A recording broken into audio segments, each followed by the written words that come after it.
এক সপ্তাহ পেছালো গণটিকা কার্যক্রম। শনিবার পরীক্ষামূলক দেওয়ার পর পুরোদমে শুরু 14 আগস্ট। রেকর্ড 264 জনের মৃত্যু, 98 ভাগই ডেল্টায় আক্রান্ত।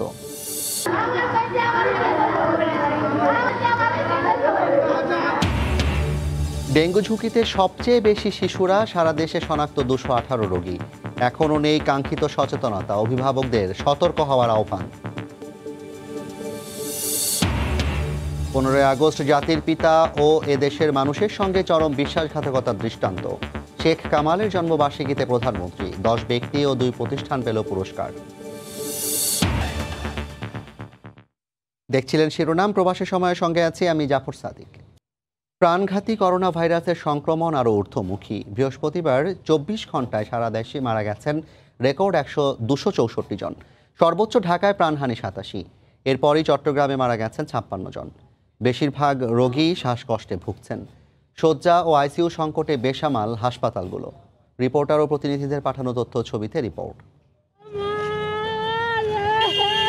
করোনা আর উপসর্গ নিয়ে প্রতিদিনই শত শত মানুষ হাসপাতালমুখী। শয্যার জন্য হাসপাতালগুলোতে ছোটাছুটি করছেন রোগীর স্বজনরা। সীমিত শয্যার কারণে মুমূর্ষ রোগীর জন্য মিলছে না আইসিইউ। যারা পাচ্ছেন তাদের প্রতিটি মুহূর্তই কাটছে আতঙ্কে। অক্সিজেনের মাত্রা কম নিয়ে যেসব গ্রামের রোগী হাসপাতালে আসছেন তাদের চিকিৎসা দেওয়া কঠিন হয়ে পড়ছে বলে জানান চিকিৎসকরা। 24 ঘন্টায় সর্বোচ্চ মৃত্যু ঢাকা বিভাগে 87 জন।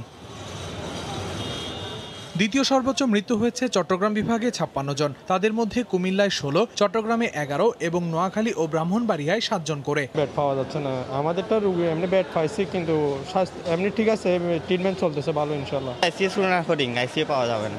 খুলনা বিভাগে করোনায় মৃত্যু হয়েছে 35 জনের। 24 ঘন্টায় বিভাগে 3267টি নমুনা পরীক্ষায় আক্রান্ত 817 জন। করোনায় সিলেট বিভাগে 23 জন মারা গেছেন। তার মধ্যে সিলেট জেলার 14 জন। এছাড়া সুনামগঞ্জ ও মৌলভীবাজারে 4 জন করে এবং হবিগঞ্জে 1 জন। আইসিইউ বেডও পাইতেছে না, নরমাল বেডও পাইতেছে না। রাজশাহী বিভাগে করোনায় 19 জন মারা গেছেন। তাদের মধ্যে সিরাজগঞ্জের 5 জন, নাটোর ও বগুড়ার 4 জন করে। 24 ঘন্টায় 3962টি নমুনা পরীক্ষায় শনাক্ত 686 জন। গত 2 দিন থেকে জ্বর এসেছিল, আমরা ডাক্তারের সাথে যোগাযোগ করেছি, উনি ভর্তি করার পরামর্শ দিল। করোনায় রংপুর বিভাগে 18 জনের মৃত্যু হয়েছে। তাদের মধ্যে রংপুরের 7 জন, ঠাকুরগাঁওয়ের 4 জন ও দিনাজপুরের 3 জন। বরিশাল বিভাগে 16 জন মারা গেছেন করোনায়। তাদের মধ্যে 4 জন করে বরিশাল, বরগুনা ও ঝালকাঠির। আইসিইউর জন্য হাহাকার রোগীর স্বজনদের। আমার রোগী খুব ঝুঁকিপূর্ণ, এখন বাঁচে কিনা আমি জানি না, অনেক অসুস্থ। এ জায়গায় সিলিন্ডারের খুব অভাব। এছাড়া 24 ঘন্টায় করোনায় ময়মনসিংহ বিভাগে 10 জন মারা গেছেন। আহসানুল করিম, সময় সংবাদ। কোভিড টিকাদান ক্যাম্পেইন পরিকল্পনায় এলো বড় পরিবর্তন। শনিবার থেকে শুরু হচ্ছে না সপ্তাহব্যাপী ক্যাম্পেইন, সেদিন হবে পরীক্ষামূলক টিকাদান। নতুন পরিকল্পনা অনুযায়ী 1 সপ্তাহ বিরতি দিয়ে 14 থেকে 19 আগস্ট পর্যন্ত পুরোদমে ক্যাম্পেইন চলার কথা রয়েছে। এদিকে দেশে 98 ভাগই করোনার ডেল্টা ধরনে আক্রান্ত বলে উঠে এসেছে এক গবেষণায়।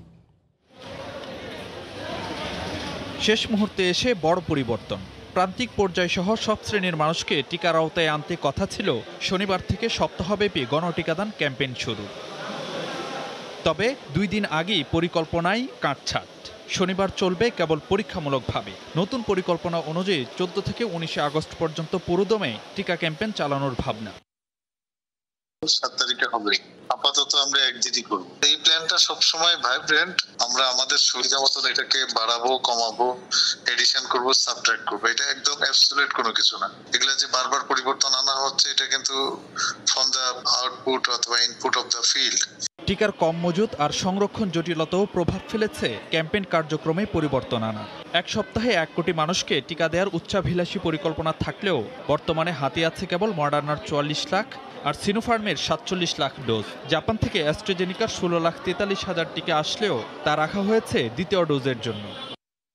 আমরা তো সবগুলোকে সব জায়গায় নিতে পারছি না, কারণ মডার্নার যে পরিমাণ টিকা আমার হাতে আছে, আমি এখন সবটাকে যদি একদম গ্রাম পর্যন্ত নিতে পারতাম তাহলে আমি বাড়াই দিতে পারতাম। আমি তো সবটা ওই জায়গায় নিতে পারছি না। টিকার পরিমাণ তো এরকম না যে 1 লটে অনেক আসছে। বাল্ক যেটা আসা বলে সেরকম তো আসছে না। এখন আমাকে 4টা টিকা দিতে হচ্ছে, সেটাও একটা জটিলতার কারণ। এদিকে বঙ্গবন্ধু শেখ মুজিব মেডিকেল বিশ্ববিদ্যালয়ের জিনোম সিকোয়েন্সে দেখা গেছে জুলাইয়ে দেশে কোভিড শনাক্তদের 98%ই ডেল্টা ভেরিয়েন্টে আক্রান্ত। ডেল্টা ভেরিয়েন্ট এটা অত্যন্ত অতি সংক্রমণ ভাইরাস। এই ভাইরাস থেকে মুক্তি পাওয়ার জন্য নিজের বাড়িতে একজনও যদি এতটুকু সিমটম হয় মাস্ক পরে আপনি এবং যারা ভালো আছেন সবাই মাস্ক পরে ঘরের মধ্যেই আইসোলেটেড হবে, তা না হলে ওই ঘরের 5 জনই কিন্তু আক্রান্ত হবে। ফারুক ভাইয়া, রবিন, সময় সংবাদ, ঢাকা। এদিকে চলতি মাসে আরও 44 লাখ করোনার টিকা দেশে আসবে বলে জানিয়েছেন পররাষ্ট্রমন্ত্রী। বৃহস্পতিবার বিকেলে রাষ্ট্রীয় অতিথি ভবন পদ্মায় আয়োজিত এক অনুষ্ঠানে সাংবাদিকদের প্রশ্নের জবাবে এ তথ্য জানান মন্ত্রী। আমার আরও এই মাসে আরও 34 লক্ষ সিনোফার্মের আসতেছে, এই নেক্সট উইকেই আসবে। তাছাড়া আমার আসতেছে আরও 10 লক্ষ, সেইটাই কবেক্সের আন্ডারে। আর তারপরে আপনি বলছিলেন যে এই কি বললে ফাইজারের কথা, এইটা আগামী মাসের ফার্স্ট উইকে, সেপ্টেম্বর ফার্স্ট উইকে 60 লক্ষ আসবে। তাছাড়াও এই সিনোফার্ম 75 মিলিয়ন আমরা অর্ডার দিয়েছি, এর মধ্যে 15 মিলিয়নের টাকা দিয়ে দিয়েছি। লজ্জিত পরিমণি আদালতে তার আইনজীবীকে বলেছেন গ্রেপ্তারের ঘটনা তার ক্যারিয়ার ধ্বংস করেছে। এদিকে পরিমণির পক্ষে আইনজীবী কে হবেন এ নিয়ে হট্টগোলের কারণে কিছু সময় বন্ধ ছিল শুনানি। পরে মাদক মামলায় পরিমণি, রাজসহ 4 আসামির 4 দিন করে রিমান্ড মঞ্জুর করেন আদালত। মামলা ও আইনি প্রক্রিয়া শেষে বৃহস্পতিবার রাত 8:30টার দিকে আদালতে হাজির করা হয় চিত্রনায়িকা পরিমণিকে। ছিলেন চলচ্চিত্র পরিচালক ও প্রযোজক নজরুল ইসলাম রাজসহ অন্য 3 আসামিও। রিমান্ড শুনানির আগে পরিমণির পক্ষে একাধিক আইনজীবী মামলা লড়তে চাওয়া নিয়ে হয় হইচই। বিব্রত বিচারক ত্যাগ করেন ইজলাস। পরে রাষ্ট্রপক্ষের হস্তক্ষেপে পরিস্থিতি স্বাভাবিক হলে শুরু হয় রিমান্ড শুনানি। শুনানি শেষে মাদক মামলায় পরিমণি, রাজসহ প্রত্যেক আসামির 4 দিন করে রিমান্ড মঞ্জুর করেন আদালত। এই যে মাদক, আইস এবং এলএসডি, এইগুলো অত্যন্ত মারাত্মক ধরনের মাদক। অথবা এগুলো উৎস কোথায়, কিভাবে তাদের বাড়িতে আসলো এবং কাদের কাছে তারা এগুলো সেবন করে, কাদের কাছে বিক্রয় করে, এই জিনিসগুলি উদ্ঘাটন হওয়া প্রয়োজন। তার বাসায় মদের বোতল শখ করে সে কিনে রেখেছিল ঠিক। পরিমণির বাসায় এই পরিমাণ মাদক পাওয়া যায় নাই। পরিমণির বাসায় যে বোতলগুলো পাওয়া গিয়েছিল সেগুলো ছিল মূলত খালি বোতল। এদিকে কাঠগড়ায় দাঁড়ানো অবস্থায় আইনজীবীর সঙ্গে কথা হয় পরিমণির। কি কথা হয়েছিল জানতে চাইলে তার আইনজীবী জানান, লজ্জিত পরিমণি। এ ঘটনায় তার ক্যারিয়ার ধ্বংস হয়েছে বলেও মনে করছে সে। তিনি অবশ্যই এই ধরনের পদক্ষেপে খুবই সংকুচিত, খুবই লজ্জিত যে তার ক্যারিয়ার নিয়ে একটা ঝামেলা হয়ে গেল এই মামলা সৃজনের মধ্য দিয়ে। তিনি তো অবশ্যই লজ্জিত হচ্ছেন। এর আগে র্যাব সদর দপ্তর থেকে এদিন বিকেলে পরিমণি সহ আসামিদের নেওয়া হয় বনানী থানায়। করা হয় মাদক মামলা, জমা দেয়া হয় উদ্ধার হওয়া মাদক সহ মামলার যাবতীয় আলামত। এদিকে অস্ত্র, মাদক সহ পৃথক 5 মামলায় আরেক মডেল ফারিয়া মাহবুব পিয়াসার 2 সহযোগী মিশু ও জিসানের 16 দিনের রিমান্ড মঞ্জুর করেছেন আদালত। আফজাল হোসেন, সময় সংবাদ, ঢাকা। এদিকে র্যাবের দাবি আটক চিত্রনায়িকা পরিমণির বাসায় প্রায় আয়োজন করা হতো পার্টি। সেখানে মাদক সরবরাহ করতেন চলচ্চিত্র পরিচালক নজরুল ইসলাম রাজ। তার নেতৃত্বে 12 জনের একটি সিন্ডিকেটের সন্ধানও পেয়েছে র্যাব, যারা রাজধানীর অভিজাত এলাকা এমনকি বিদেশেও পার্টির আড়ালে অসামাজিক কাজ করত বলে দাবি করেছে র্যাব। একটি লাইসেন্সের কপি আমরা পেয়েছি, যেটা আইন সিদ্ধ নয়, যেটা অনেক আগেই সেটা মেয়াদ উত্তীর্ণ ছিল। তিনি নিয়মিত অ্যালকোহল সেবন করতেন এবং মাত্রাতিরিক্ত অ্যালকোহল সেবনের চাহিদা মেটানোর জন্য তিনি তার নিজের ফ্ল্যাটে একটি মিনি বার স্থাপন করেন। এছাড়া তিনি তার বারে বিভিন্ন সময় পার্টি সহ বিভিন্ন ডিজে পার্টির আয়োজন করতেন। পরিমণির সব কাজে সহযোগী ছিল রাজ। তারা মাদককে কেন্দ্র করে ডিজে পার্টি ও পর্নোগ্রাফির এক সিন্ডিকেট গড়ে তোলে, যা ব্যবহার করে অনেককে ব্ল্যাকমেল সহ ব্যবসায়িক নানান ক্ষেত্রে সুবিধা ও প্রভাব বিস্তার করত তারা। 10-12 জনের একটি সিন্ডিকেট গড়ে তুলেছিল। উক্ত সিন্ডিকেটটি রাজধানী ঢাকার বিভিন্ন অভিজাত এলাকায় পার্টি সহ ডিজে পার্টির আয়োজন করত। ওই সকল পার্টিতে বিভিন্ন অনৈতিক কার্যক্রম পরিচালিত হতো। মডেল পিয়াসার সহযোগী মিশু ও জিসানকে জিজ্ঞাসাবাদের সূত্র ধরেই পরিমণি ও রাজকে আটক করা হয়েছে বলে জানায় র্যাব। গ্রেফতারকৃতদের জিজ্ঞাসাবাদে প্রাথমিকভাবে আমরা জানতে পারি রাজধানীর গুলশান, বারিধারা ও বনানী সহ বিভিন্ন এলাকায় পার্টি ও ডিজে পার্টির নামে বিভিন্নভাবে অনৈতিক কার্যক্রম পরিচালিত হয়। তবে র্যাব বলছে পরিমণি ও রাজের কাছ থেকে পাওয়া প্রাথমিক তথ্য খতিয়ে দেখছে সংস্থাটি। বুলবুল রেজা, সময় সংবাদ, ঢাকা। এদিকে অভিনয় মডেলিংয়ের আড়ালে অসামাজিক কর্মকাণ্ডে জড়ালে তার বিরুদ্ধে প্রচলিত আইনে ব্যবস্থা নেওয়া হবে বলে মন্তব্য করেছেন তথ্যমন্ত্রী ডক্টর হাসান মাহমুদ। বৃহস্পতিবার শহীদ শেখ কামালের জন্মবার্ষিকী উপলক্ষে আয়োজিত অনুষ্ঠানে ভার্চুয়ালি যুক্ত হয়ে কথা বলেন মন্ত্রী। এই অভিনয় কিংবা মডেলিং এগুলোর আড়ালে কেউ যদি ভিন্ন কিছু করেন কিংবা এগুলোর পাশাপাশি নানা অনৈতিক কর্মকাণ্ড কিংবা অবৈধ কর্মকাণ্ডের সাথে যুক্ত থাকেন, তাহলে তো সেখানে আইন প্রয়োগকারী সংস্থা ব্যবস্থা নিতেই পারে।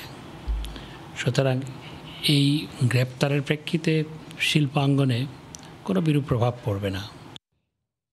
করোনা সংক্রমণের ঊর্ধ্বগতির মধ্যেই রাজধানীতে বাড়ছে ডেঙ্গু আক্রান্ত ও মৃত্যুর সংখ্যা।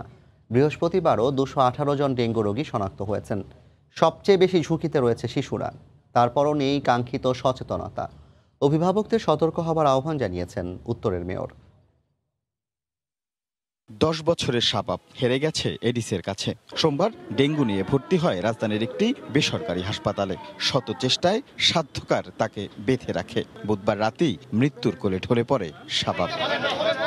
চলতি বছর শুরু থেকেই শঙ্কা ছিল বাড়বে ডেঙ্গু, ঘটছেও তাই। বিশেষ করে হাসপাতালের বিছানায় শিশুরাই বেশি। তবু টনক নড়ছে কই। 2 সিটির অভিযানে ঢু মারলি দেখা মিলে এডিসের লার্ভার। ঢাকা দক্ষিণে আপনারা সবসময় জানেন যে এখানে পপুলেশন বেশি, এখানে ওয়ার্ডের সংখ্যা বেশি, সেই হিসাবে আমরা পাচ্ছিও এখানেই বেশি। 8 দিনের মধ্যে আমরা দেখেছি যে গত বছরের তুলনায় এবছরে লার্ভার ডেনসিটি এভারেজলি অনেক বেশি আছে। এবার বেশি পাচ্ছি ডিসকার্ডেড টায়ারগুলোতে, তারপর হচ্ছে ড্রামের মধ্যে। বিশেষ করে এখনও নির্মাণাধীন ভবনে নেই কাঙ্ক্ষিত মাত্রার সচেতনতা। বৃহস্পতিবার অভিযানে আরও কঠোর হওয়ার ঘোষণা দেন উত্তরের মেয়র। সবাইকে অনুরোধ করব বিনয়ের সাথে, আসুন আমরা আমাদের এলাকাটা পরিষ্কার করি। আমরা আমাদের কনস্ট্রাকশন যেখানে হচ্ছে এখানে পরিষ্কার করি। যারা কনস্ট্রাকশন করছেন আপনারা সাবধান হয়ে যান। প্রত্যেকটা কনস্ট্রাকশন বিল্ডিংয়ে কিন্তু আমাদের সিটি কর্পোরেশনের লোক যাবে এবং তারা যদি পায় এর পরিমাণ কিন্তু আরো দিন দিন কিন্তু বৃদ্ধি পাবে। পাশাপাশি শিশুদের প্রতি আরো যত্নবান হতে অভিভাবকদের প্রতি আহ্বান জানান তিনি। রাশেদ রিমন, সময় সংবাদ, ঢাকা। 15ই আগস্টের ঘটনা জাতির পিতা ও এ দেশের মানুষের সঙ্গে চরম বিশ্বাসঘাতকতার দৃষ্টান্ত উল্লেখ করে প্রধানমন্ত্রী শেখ হাসিনা বলেছেন, তাকে হত্যার মধ্য দিয়ে নিঃশেষ করা হয়েছিল স্বাধীন দেশের মর্যাদাকে। বৃহস্পতিবার সকালে শেখ কামালের 72তম জন্মবার্ষিকীর অনুষ্ঠানে একথা বলেন তিনি। স্বাধীনতা পরবর্তী সময়ে ক্রীড়াঙ্গন ও সাংস্কৃতিক ক্ষেত্রের বিকাশে শেখ কামালের অনন্য ভূমিকা ছিল বলে জানান বড় বোন শেখ হাসিনা। দিবসটি উপলক্ষে জাতীয় ক্রীড়া পুরস্কার দেওয়া হয় 10 ব্যক্তি ও 2 প্রতিষ্ঠানকে। বৃহস্পতিবার শেখ কামালের 72তম জন্মবার্ষিকী উপলক্ষে যুব ও ক্রীড়া মন্ত্রণালয় আয়োজিত অনুষ্ঠানে গণভবন থেকে যোগ দেন প্রধানমন্ত্রী শেখ হাসিনা। ক্রীড়াক্ষেত্রে বিশেষ অবদানের জন্য 10 ব্যক্তি ও 2 প্রতিষ্ঠানকে তুলে দেয়া হলো জাতীয় ক্রীড়া পরিষদ পুরস্কার 2021। এমন কোনো খেলা নাই যাতে তার পারদর্শী। অনুষ্ঠানে ছোট ভাইকে নিয়ে স্মৃতিচারণে বড় বোন শেখ হাসিনা জানান, শেখ কামালের ঈর্ষণীয় পারদর্শিতা মুগ্ধ করেছিল আপামর জনতাকে। সাংস্কৃতিক দিক থেকে, ক্রীড়ার দিক থেকে আজকে যে উৎকর্ষতা স্বাধীনতার পর বিশেষ করে সেখানে কামালের একটা বিরাট অবদান রয়েছে। 74 সালের 16 ডিসেম্বর একটা চক্রান্ত করে কামালকে গুলি করা হয়, তাকে হত্যারও চেষ্টা করা হয়েছিল। কিন্তু সে যখন বেঁচে যায় তার বিরুদ্ধে নানা ধরনের অপপ্রচার চালানো হয়। অথচ রাষ্ট্রপতির ছেলে বা প্রধানমন্ত্রীর ছেলে, জাতির পিতার ছেলে অত্যন্ত সাদাসিধে জীবনযাপন করত। তিনি জানান, 75-এর হত্যাকাণ্ড চরম বিশ্বাসঘাতকতা জাতির জন্য। এই বাংলাদেশের মানুষের ভাগ্য পরিবর্তনের জন্য সংগ্রাম করে এই দেশকে স্বাধীন করলেন, এই বাঙালি জাতিকে একটা পতাকা দিলেন এই দেশের মানুষই। কিছু সংখ্যক ষড়যন্ত্র করে কি নির্মমভাবে হত্যা করলো। এত বড় বিশ্বাসঘাতকতা এই বাংলাদেশে ঘটে গেছে। এর আগে সকালে গণভবনে বীর মুক্তিযোদ্ধা ক্যাপ্টেন শেখ কামাল স্মরণে 10 টাকা মূল্যমানের স্মারক ডাক টিকিট, 10 টাকার উদ্বোধনী খাম ও 5 টাকার ডেটা কার্ড অবমুক্ত করেন প্রধানমন্ত্রী। এছাড়া এ উপলক্ষে 2টি পোস্টার প্রকাশ করা হয়েছে জাতির পিতার জন্মশতবার্ষিকী উদযাপন জাতীয় বাস্তবায়ন কমিটির পক্ষ থেকেও। দেবাশিস রায়, সময় সংবাদ। ফেসবুক, টিকটকের মাধ্যমে প্রতারণার নতুন ফাঁদ মানব পাচারকারী চক্রের। ভারতের বিভিন্ন স্থানে পাচার হয়ে বন্দি দশায় দিন কাটছে প্রায় 10,000 বাংলাদেশি নারীর। করোনাকালে সীমান্তবর্তী এলাকা টার্গেট করে বেড়েছে পাচারকারীদের তৎপরতা। পাচারকারীদের অর্ধশত আস্তানারও সন্ধান পেয়েছে আইন শৃঙ্খলা রক্ষা বাহিনী। মার্জিয়া মুমুর রিপোর্ট, ছবি তুলেছেন আল মামুন। নোয়াপাড়া এই গ্রামটি থেকে মাত্র কয়েকশো গজ দূরেই ভারত সীমান্ত, আর সীমান্তবর্তী এই গ্রামগুলোতেই ডেরা বেঁধেছে পাচারকারীরা। আইন শৃঙ্খলা রক্ষাকারী বাহিনী বলছে বাংলাদেশ ভারত সীমান্তবর্তী এলাকাতেই অর্ধশত সেফ হোম রয়েছে পাচারকারীদের। 4156 কিলোমিটার দীর্ঘ বাংলাদেশ ভারত স্থল সীমান্ত বিশ্বের পঞ্চম দীর্ঘ ভূমি সীমানার একটি বড় সমস্যা হয়ে দাঁড়িয়েছে মানব পাচার। সীমান্তবর্তী গ্রামগুলোতে দরিদ্র মানুষকে ভালো চাকরির প্রলোভন দেখিয়ে পাচার করা হচ্ছে ভারতে। বউ বাচ্চালে সবসময় আতঙ্ক করে আছে, মনে করেন ছেলেবেলে কিডন্যাপ করে নিয়ে যাইতেছে, রাত হলে নিয়ে যায়, আন্ধার হলো বা পাচার করে নিয়ে যাইতে আছে। আমাদের স্কুলের অনেক মেয়েদেরকে নিয়ে গেছে। সম্প্রতি সীমান্তবর্তী জেলাগুলোতে পাচারকারীদের অন্তত 50টি আস্তানা চিহ্নিত করেছে আইন শৃঙ্খলা রক্ষাকারী বাহিনী। প্রতিটি সেফ হাউজেই এই পাচারিত নারীরা ধর্ষিত হতো, জোর করে মাদকাসক্ত করা হতো। এই বিষয়গুলো তারা গোপনে ভিডিও করত। র্যাব বলছে সীমান্ত পার করে পাচারকারী চক্র প্রথমে ভিকটিমদের কলকাতায় পাঠায়, যেখানকার আস্তানায় তাদের আটকে রাখা হয় বেশ কয়েকদিন। ভারতে নারী পাচারে জড়িত দেশের ভেতরে প্রধান 4টি চক্র, যেখানে সক্রিয় 250 সদস্য। ভারতীয় পুলিশের কাছ থেকে সহযোগিতার ভিত্তিতে তাদের বিরুদ্ধে আইনগত ব্যবস্থা নিব। বিভিন্ন সময় অভিযানে অনেকে গ্রেফতার হলেও মূল হোতারা ধরাছোঁয়ার বাইরে। গত 10 বছরে ভারতে পাচার হওয়া প্রায় 2000 নারীকে আইনি প্রক্রিয়ার মাধ্যমে দেশে ফেরত আনা হয়েছে। মার্জিয়া মুমু, সময় সংবাদ। স্বাধীনতার সুবর্ণ জয়ন্তী এবং মুজিব জন্মশতবার্ষিকী উপলক্ষে জলসিঁড়ি আবাসন প্রকল্পে বৃক্ষরোপণ করলেন সেনাপ্রধান জেনারেল এস.এম. শফিউদ্দিন আহমেদ। জলসিঁড়ি আবাসন প্রকল্প এলাকায় পরিবেশের ভারসাম্য বজায় রাখার উদ্দেশ্যে সুপরিকল্পিতভাবে বৃক্ষরোপণ কার্যক্রম পরিচালনার আহ্বান জানান সেনাপ্রধান। সেই সঙ্গে রোপণ করা গাছের পরিচর্যা নিশ্চিত করতে বিশেষ গুরুত্ব আরোপ করেন তিনি। পরিকল্পনা অনুযায়ী প্রকল্প এলাকায় 178টি প্রজাতির মোট 68,000 গাছ রোপণ করা হবে। ইতোমধ্যেই 7,000 চারা রোপণ করা হয়েছে। উল্লেখ্য, গত মাসের 8 জুলাই সেনাবাহিনী প্রধান বাংলাদেশ সেনাবাহিনীর বৃক্ষরোপণ অভিযান 2021-এর উদ্বোধন করেন।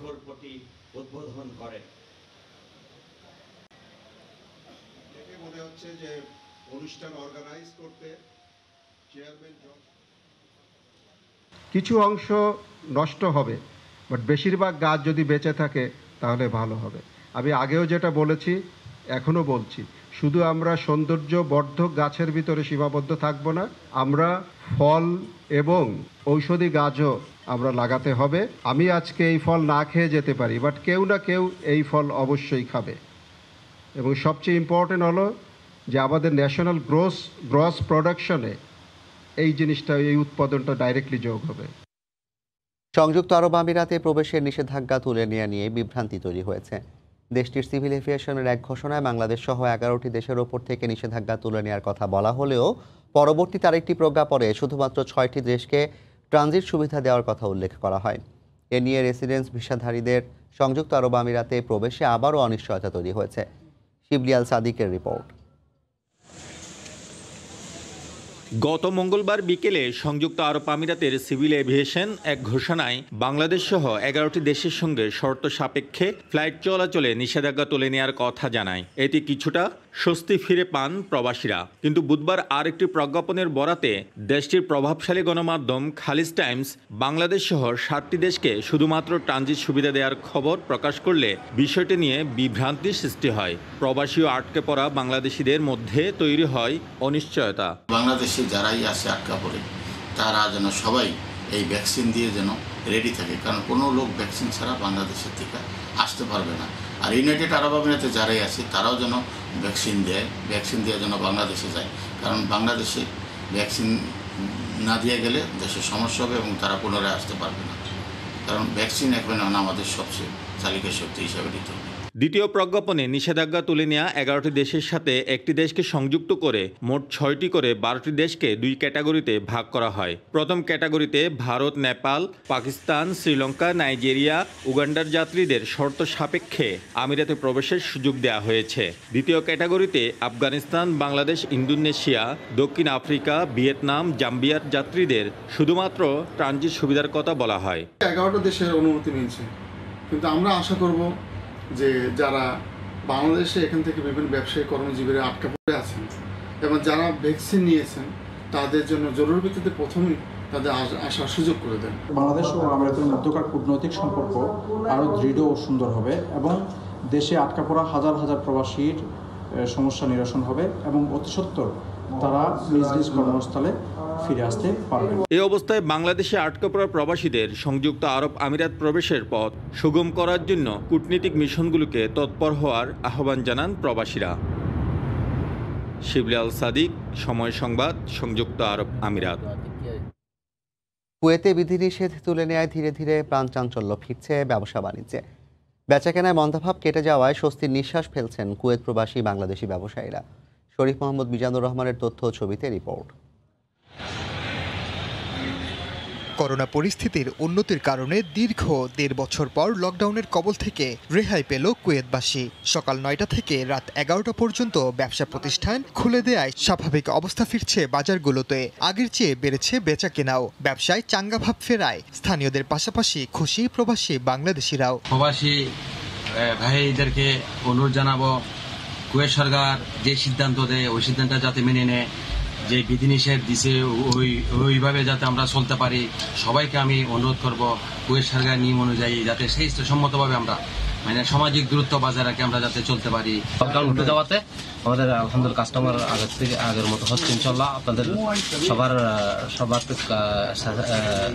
আমাদের জন্য দোয়া করবেন এবং আমরা যাতে কাস্টমার যে আগের মতো হয় সেই জন্য আমরা আলহামদুলিল্লাহ সবার কাছে দোয়া কামনা করতেছি। ইনশাল্লাহ আল্লাহ তাআলা যাতে আমাদের এই করোনা কালীন সময় উত্তরণ করার জন্য সবাই দোয়া করবেন এবং আমাদের জন্য দোয়া করবেন। দীর্ঘদিন বিধিনিষেধ থাকায় অনেক ব্যবসায়ী শ্রমিকদের বেতন ভাতা ও দোকান ভাড়া পরিশোধ করতে না পেরে ব্যবসা প্রতিষ্ঠান বিক্রি করে দেশে চলে গেছেন। তবে এখনো যারা নিজেদের ব্যবসা প্রতিষ্ঠান আঁকড়ে আছেন শিগগিরই তারা করোনার ধকল কাটিয়ে উঠতে পারবেন এমনটাই আশা করছেন সংশ্লিষ্টরা। সময় সংবাদ, কুয়েত। পর্তুগালের রাজধানী লিসবনের কাছাকাছি আর অপার পর্যটনের সম্ভাবনা বিবেচনায় গেল 2 যুগে কাসকাইসে বসবাস বেড়েছে বাংলাদেশিদের। 5 শতাধিক বাংলাদেশিকে নিয়ে গড়ে উঠেছে নক কমিউনিটি। কাসকাইসের পর্যটন ব্যবসা আর সেখানকার প্রবাসী বাংলাদেশিদের বর্তমান পরিস্থিতি নিয়ে তারিকুল হাসান আশিকের 2 পর্বের প্রতিবেদনের আজ দেখুন দ্বিতীয় ও শেষ পর্ব। অনেকটা ছবির মতো সাজানো গোছানো ছোট শহর কাসকাইস। মাত্র 97 বর্গ কিলোমিটার আয়তনের দৃষ্টিনন্দন এই শহরে বাংলাদেশিদের আগমন আরও প্রায় 2 যুগ আগে। সম্ভাবনা বিবেচনায় বাংলাদেশিরা গড়ে তুলেছেন সুপারমার্কেট, ট্যুরিস্ট শপ কিংবা রেস্তোরাঁর মতো বেশ কিছু ব্যবসায়। স্থানীয় বিভিন্ন প্রতিষ্ঠানে কাজ করেও রেমিটেন্সের যোগান দিচ্ছেন কাসকাইসের প্রবাসী বাংলাদেশিরা। নিজেদের প্রয়োজনে একটি ইসলামিক সেন্টার বা মসজিদও প্রতিষ্ঠা করেছেন তারা। তবে করোনার ধাক্কায় গেল 1.5 বছরে মারাত্মক ক্ষতির মুখে পড়েছেন কাসকাইসের বাংলাদেশি ব্যবসায়ীরা। আমরা গত 2টা বছর অনেক কষ্ট করে সাধনা করে সার্ভাইভ করে আমরা টিকে রয়েছি। ব্রিটিশ সহ অন্যান্য রাষ্ট্রের পর্যটকগুলা আসতে শুরু করবে এবং আসলে কিন্তু আমরা আবার ব্যবসা বাণিজ্য আবার পুনরায় কিন্তু আমরা বৃদ্ধি পাবো। করোনায় লোকসানের বোঝা বইতে না পেরে কাসকাইসের অনেক ব্যবসায়ী এর মধ্যে তাদের ব্যবসা গুটিয়ে নিয়েছেন, অনেকেই আবার কমিয়ে এনেছেন এর পরিধি। পর্তুগালে বাংলাদেশিদের অগ্রযাত্রার 3 দশকে লিসবনের পর যে শহরগুলোতে বাংলাদেশিরা বেশ ভালো অবস্থান তৈরি করেছেন তার একটি কাসকাইস। তবে এখানে অধিকাংশ বাংলাদেশিরা পর্যটন সংশ্লিষ্ট ব্যবসার সঙ্গে জড়িত থাকায় করোনা মহামারীর ধকলে এখনো ধুঁকছেন তারা। তবে বিধিনিষেধ কিছুটা শিথিল হয়ে আসায় অন্তত গ্রীষ্মের এই শেষ সময়টিতে এসে স্বপ্ন দেখছেন তারা। তারিকুল হাসান আশিক, সময় সংবাদ, কাসকাইস, পর্তুগাল। দেখছেন প্রবাসের সময়। এই বর্ষায় এক অচেনা রূপে সেজেছে পর্বতের নগরী বান্দরবান।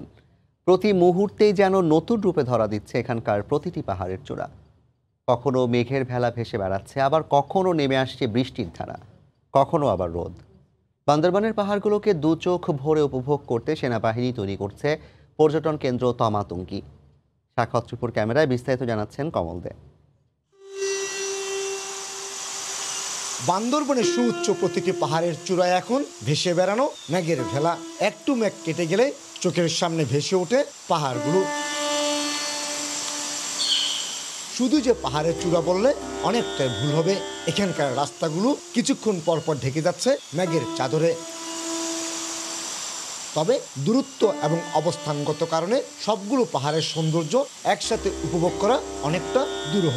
কিন্তু সেনাবাহিনীর বুদ্ধিমত্তায় সে দুরূহ পরিস্থিতি এখন কেটে গেছে বলা চলে। সুউচ্চ পাহাড়ি কন্যা বা তমাতঙ্গি নামে গড়ে তোলা এই পর্যটন কেন্দ্র থেকে চোখে পড়বে দেশের অন্যতম 3 পর্বত শৃঙ্গ কেওকার্ডং, তাজিংডং এবং ডিম পাহাড়। এই রাস্তাটা হয়ে গেলে আমাদের না দেখার অনেক দৃশ্য, না দেখার অনেক জায়গা এই রাস্তার সৃষ্টি হওয়ার ফলে আমাদের চোখে নজর আসবে, পর্যটনের জন্য আকর্ষণীয় স্থান হবে। আগে হয়তো পায়ে হেঁটে একবার এক একটি পাহাড় দেখতে আসতো পর্যটক কিংবা অভিযাত্রীরা। দুঃখ থেকে যেত বাকি পাহাড়গুলো দেখতে না পারার, কিন্তু সেই কষ্ট মুছে দিতে পারবে এই তমাতঙ্গি। আর স্থানীয় বাসিন্দারা সময় গুনছে সুদিন ফেরার। পর্যটক আইলে আর লাভ হবো। আগে তো মনে করো এত চলে, গাড়ি রাস্তা নাই, এখন গাড়ি রাস্তা আছে, দোকানপাট হবে আর ব্যবসা একটু উন্নতি দিকে হবে। সমুদ্র পৃষ্ঠ থেকে প্রায় 2500 ফুট উঁচুতে অবস্থান এই তমাতঙ্গির। শীত মৌসুমকে ধরা হয় বাংলাদেশের পর্যটন মৌসুম, কিন্তু সে ভাবনায় কিছুটা পরিবর্তন আনতে চায় বাংলাদেশ সেনাবাহিনী। আর তার অংশ হিসেবে বান্দরবনে গড়ে তোলা হয়েছে তমাতঙ্গি, যেখান থেকে দেখা যায় বাংলাদেশের সর্বোচ্চ 3টি পর্বত শৃঙ্গ। রয়েছে এই বর্ষা মৌসুমে মেঘের খেলা। পর্যটকদের মেঘের খেলা দেখতে হলে অবশ্যই আসতে হবে এই তমাতঙ্গিতে। বান্দরবনের দুর্গম থানসি তমাতঙ্গি থেকে কমল দে, সময় সংবাদ। এ পর্যায়ের শীর্ষ সংবাদ জানিয়ে দিচ্ছি আরেকবার। 1 সপ্তাহ পেছালো গণটিকা কার্যক্রম। শনিবার পরীক্ষামূলক দেওয়ার পর পুরোদমে শুরু 14 আগস্ট। রেকর্ড 264 জনের মৃত্যু, 98 ভাগই ডেল্টায় আক্রান্ত।